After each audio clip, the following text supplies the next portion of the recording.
Hello बच्चों, let's see in this question. The question is consider ax to the power 4 plus 7 a minus 2b x cube plus 12 a minus 14 minus c x square minus 24b plus 7c x plus 1 minus 12c equal to 0 has no real roots and f1 x equal to square root of log of base pi plus e ax to the power 4 plus 7 a minus 2b x cube plus 12 a minus 14b minus c x square plus 24b plus 7c x minus plus 1 minus 12c divided by square root a into square root of minus signum 1 plus ac plus b square f2x equal to 2 log of base root 2 power cos tan inverse of sin of pi cos of pi x plus 7 by 2। हमें यहाँ पे ये दे रखा है number of positive integer range in f of 2x in the domain of f1x find out करना है। तो सबसे पहले मैं क्या करता हूँ यहाँ पर कि इसको सिंप्लीफाई करेंगे। सिंप्लीफाई करने के लिए यहाँ से क्या करते हैं कि यहाँ पे हमें क्या चाहिए कि की कॉन्सेप्ट इसका राइट डाउन कर लेते हैं। तो की कॉन्सेप्ट की बात करें यहाँ पर तो जैसे एक क्वाड्रेटिक, जैसे यहाँ पे लॉग की प्रॉपर्टी होती है, लॉगरिथमिक प्रॉपर्टी से क्या होता है log of a base b. तो यहाँ पे क्या होता है बी ग्रेटर देन 0 होता है और ए क्या होता है ग्रेटर देन 0 होता है। और जैसे ए रूट क्या होता है, रूट एक पॉजिटिव क्वांटिटी होती है। जैसे यहाँ पे रूट एक्स लिखा है तो यहाँ पे क्या होगा एक्स क्या होना चाहिए पॉजिटिव होना चाहिए, तब इसकी वैल्यू पॉजिटिव आएगी। और यहाँ पे एक कंडीशन हमें क्या है कि जो साइन एक्स होता है साइन एक्स माइनस 1 से 1 के बीच में होता है और कॉस एक्स क्या होता है माइनस 1 से प्लस 1 के बीच में ए रिलाई करता है। हमें क्वेश्चन क्या बोल रहा है कि domain of f1x find out करना है। तो डोमेन ऑफ अगर f1x की बात करते हैं डायरेक्टली इसी में बात करते हैं। जैसे यहाँ पे क्या दे रखा है कि रूट ए दिया हुआ है तो रूट ए में ए क्या होना चाहिए, ए क्या ऑलवेज पॉजिटिव होगा तभी ये डिफाइन होगा, क्योंकि रूट क्या होती है पॉजिटिव क्वांटिटी होती है, मैंने पहले डिस्कस कर लिया है। जब रूट ए पॉजिटिव हो गई इट मीन्स जो ये इक्वेशन है इसका क्या हो गया लीडिंग कोफिशिएंट है। तो किसी भी वाई क्वाड्रेटिक का अगर लीडिंग कोफिशिएंट क्या है, मतलब क्या है कि लीडिंग कोफिशिएंट अगर पॉजिटिव है और रूट्स क्या है रियल रूट्स नहीं है, मतलब कि यहाँ से मैं क्या कर सकता और ये इसको अगर मुझे डिफाइन करना है तो क्या होगा ऑलवेज का ग्रेटर देन जी, मतलब कि ये वाई क्वाड्रेटिक क्या होनी चाहिए ऑलवेज पॉजिटिव होनी चाहिए। मतलब इसका डोमेन क्या हो जाएगा डोमेन ऑफ f1 मैं यहाँ से कैरेक्ट डाउन कर सकता हूँ डोमेन ऑफ f1 ये क्या हो जाएगा r हो जाएगा, क्योंकि ये क्या है एक लीडिंग कोफिशिएंट हो गया। लीडिंग मतलब इसका किसी वाई क्वाड्रेटिक अगर यहाँ से ए हमें पॉजिटिव होना चाहिए और ये पॉजिटिव हमें मतलब कि leading coefficient of this equation हो गया, ये पॉजिटिव है और इसको डिफाइन कर रहे हैं। मतलब यहाँ से क्या हो जाएगा कि ये वैल्यू क्या होनी चाहिए हमेशा पॉजिटिव होनी चाहिए और पॉजिटिव होगी तभी यहाँ पे क्या हो पाएगा कि इसको डिफाइन कर पाएगा। तो जब ये डिफाइन हो गया इट मीन्स यहाँ पे f1x में क्या हो जाएगा डोमेन ऑफ f1x क्या आ जाएगी यहाँ से r हो जाएगी। इट मीन्स रियल नंबर हो जाएगा माइनस प्लस दोनों वैल्यू आएंगी।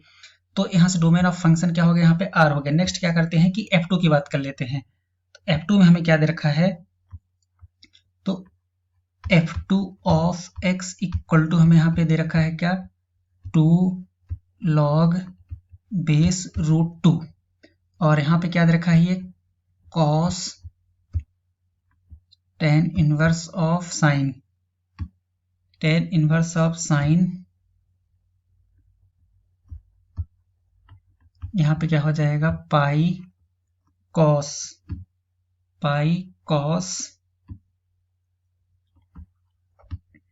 और यहाँ पे हो जाएगा क्या x प्लस में 7/2 आ जाएगा। तो इसको हम इस तरीके से राइट डाउन कर लेंगे।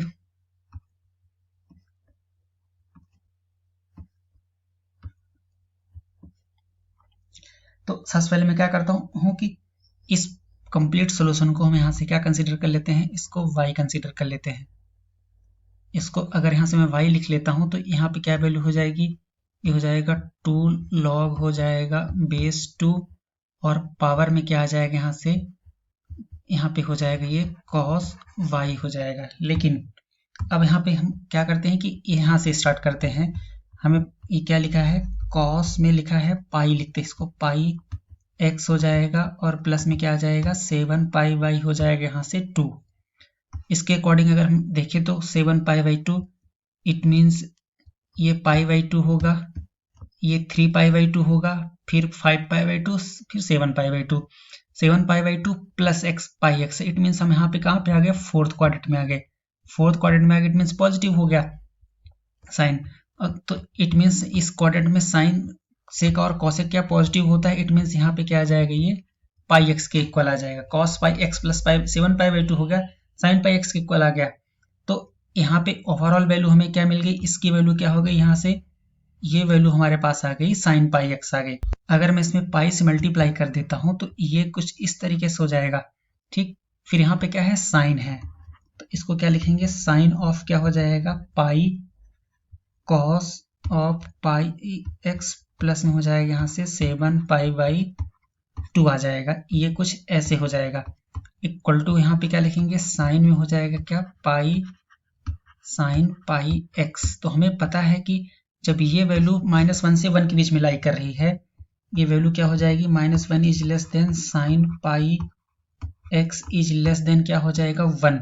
तो यहाँ पे ये भी क्या हो जाएगा, माइनस पाई हो जाएगा, और यहाँ पे हो जाएगा पाई साइन में हो जाएगा पाई एक्स, और लेस देन क्या आ जाएगा, पाई। इट मीन्स ये जो फंक्शन है हमारा, मतलब कि ये वाला जो साइन है ये -पाई से पाई के बीच में लाई कर रहा है। तो जब इसका मैं अगर डायग्राम ड्रा करता हूँ तो -पाई से पाई के बीच में वो सभी वैल्यू लेगा जो साइन की रेंज में आनी चाहिए। इट मीन्स ये क्या, माइनस साइन, ये कुछ ऐसे हो जाएगा।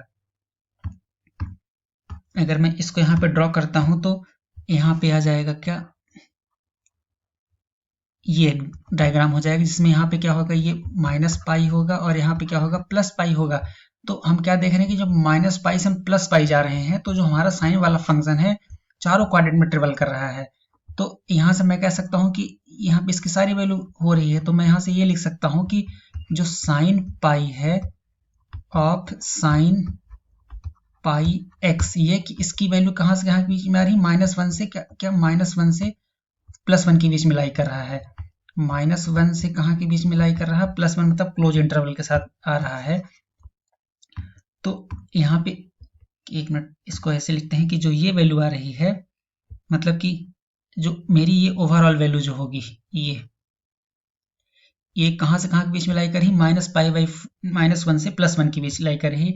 इट मीन्स मैं यहाँ से क्या कह सकता हूँ, जो मेरा tan इनवर्स होगा, जो tan इनवर्स फंक्शन होगा, tan इनवर्स, अगर इसको यहाँ पे मैं इस फंक्शन की बात करें तो ये अगर z हो जाएगा तो tan इनवर्स z कहाँ से कहाँ के बीच में लाई कर रहा है, tan inverse of z belongs to -1 to +1 के बीच में लाई कर रहा है। तो यहाँ से हमारा जब ये इसके बीच में लाई कर रहा है तो यहाँ पे क्या हो जाएगा, कॉस की वैल्यू यहाँ से -1 से 1 के बीच में लाई कर रहा है। इट मीन्स यहाँ पे क्या हो जाएगा कि कॉस, जो कॉस फंक्शन होगा, कॉस ऑफ क्या हो जाएगा, यहाँ से यहाँ पे क्या, cos of tan inverse z, ये कहाँ से कहाँ के बीच में आ जाएगी, ये 1 बाई क्या हो जाएगा, सॉरी ये क्या हो जाएगा, यहाँ से π/4 हो जाएगा। यहाँ पे क्या आ जाएगा, π/4 हो जाएगा, यहाँ पे हो जाएगा π/4, -π/4 से क्या हो जाएगा, यहाँ पे प्लस में π/4 आ जाएगा। तो ये इसके बीच में लाई कर रहा है। तो यहाँ से अगर मैं इसका डायग्राम बनाते हैं cos x cos फंक्शन का, तो ये कुछ इस तरीके से बनेगा, जो कि ये 0 से क्या होगा, यहाँ पे ऐसे जाएगा। तो यहाँ पे क्या हो जाएगी, ये π/2 होगा, और यहाँ पे क्या होगा, ये π/4 होगा। तो मतलब हम यहाँ पे क्या देख रहे हैं कि जो cos फंक्शन होगा इसकी वैल्यू मतलब कि π/4 पे भी 1/√2 आएगी, और -π/4 में इसकी वैल्यू क्या हो जाएगी, 1/√2 हो जाएगी। तो मैं यहाँ से क्या देखता हूँ कि यहाँ से जो cos फंक्शन होगा, cos फंक्शन मीन्स यहाँ पे मैं क्या कहता हूँ कि हमने क्या किया था, यहाँ पे y पुट किया था, मीन्स cos y मीन्स ये वैल्यू क्या हो जाएगी, यहाँ से y। तो ये कहाँ से कहाँ के बीच में लाई कर रहा है, जो cos y है हमारा, ये क्लोज इंटरवल 1/√2 से, क्लोज इंटरवल 1/√2 से कहाँ के बीच में लाई कर रहा है, 1/√2 से 1 के बीच में लाई कर रहा है। क्योंकि ये तो क्या हो जाएगा, π/4 हो जाएगा, और यहाँ पे कहीं ये भी आएगा -π/4, तो इसके बीच में लाई करेगा, तो यहाँ से मैक्सिमम वैल्यू हमारी ये हो जाएगी। और यहाँ पे क्या है कि ये, क्योंकि ये पॉजिटिव मतलब कि नेगेटिव जा नहीं सकती है वैल्यू, इसलिए यहाँ पे रियल नंबर रहेगा, तो यहाँ से मैं यहाँ पे क्या 1/√2 से क्या हो जाएगा, 1 हो जाएगा। तो अब मैं यहाँ पे क्या करता हूँ, इसको थोड़ा सा कि जो cos y है हमारा, यहाँ पे क्या हो जाएगा, 1 बाई क्या है, √2 इज लेस देन और equal to cos y is less than or equal to क्या है, यहाँ पे 1 हो गया। ठीक, तो जब ये 1 हो गया तो मैं क्या करता हूँ कि बोथ साइड लॉग ले लेते हैं विथ बेस √2। तो जब लॉग लेंगे तो यहाँ पे इसको क्या ले सकते हैं, 1/√2 इसको ऐसे लिख सकते हैं √2 टू द पावर ऑफ यहाँ पे -1 राइट डाउन कर सकते हैं। जब यहाँ पे इसका मैं लॉग लूंगा तो मतलब यहाँ पे क्या आ जाएगा, कुछ ये इस तरीके से आ जाएगा। Less than or equal to हो जाएगा यहाँ पे लॉग ऑफ हो जाएगा बेस में √2 और यहाँ पे क्या हो जाएगा cos y is less than or equal to हो जाएगा यहाँ पे लॉग ऑफ हो जाएगा बेस √2 और पावर में क्या हो जाएगा यहाँ से ये 1 हो जाएगा। तो इसकी वैल्यू क्या हो जाएगी 0 और इसकी वैल्यू लॉग की प्रॉपर्टी से -1 में आ जाएगी। लॉग -1 में क्यों आएगी, क्योंकि हमें पता है कि log of base a power base और पावर दोनों सेम हो तो इसकी वैल्यू क्या होती है 1 होती है। और log of base a power b to the power अगर सी है तो इसकी वैल्यू क्या हो जाएगी सी लॉग हो जाएगा बेस ए पावर में बी आ जाएगा।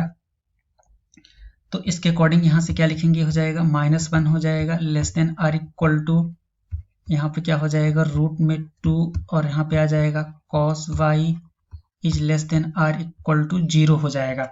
तो यहाँ पे मैं बोथ साइड का 2 से मल्टीप्लाई करता हूँ। जब 2 से मल्टीप्लाई करेंगे तो हमारे पास क्या फंक्शन आ जाएगा, हो जाएगा 2 टाइम्स ऑफ हो जाएगा यहाँ पे लॉग में हो जाएगा बेस √2 cos y और यहाँ पे क्या हो जाएगा 0। तो इसको मैं क्या लिख सकता हूँ f2 लिख सकता हूँ f2x। तो यहाँ पे क्या हो जाएगा हो जाएगा यहाँ पे क्या f2x हो जाएगा।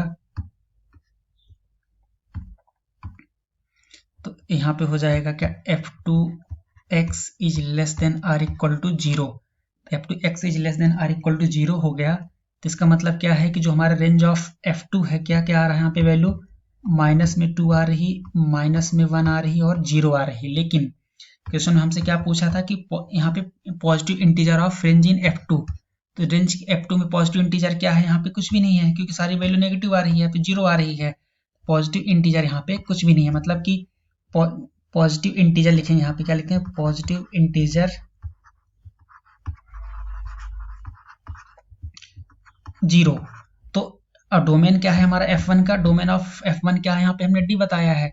तो इसके अकॉर्डिंग यहाँ पे r domain of function r बताया f1 का। तो यहाँ पे डोमेन ऑफ फंक्शन r है, लेकिन पूछा किसकी है कि यहाँ पे पॉजिटिव इंटीजर f2 में कितने हैं 0 है। जब 0 है तो कोई डोमेन ऑफ फंक्शन में आ ही नहीं रहे हैं, कोई फंक्शन ही, जब डोमेन ही मतलब रेंज ही नहीं फाइंड आउट हो रही है f2 की पॉजिटिव इंटीजर, तो यहाँ पे उसको डोमेन में आने का सवाल ही नहीं बनता है। मतलब यहाँ से क्या हो जाएगा, इसका आंसर ये वाला करेक्ट हो जाएगा। तो सेकंड ऑप्शन इसका यहाँ से करेक्ट, सॉरी फर्स्ट ऑप्शन यहाँ से इसका करेक्ट हो जाएगा। I hope you understood it well. Thank you.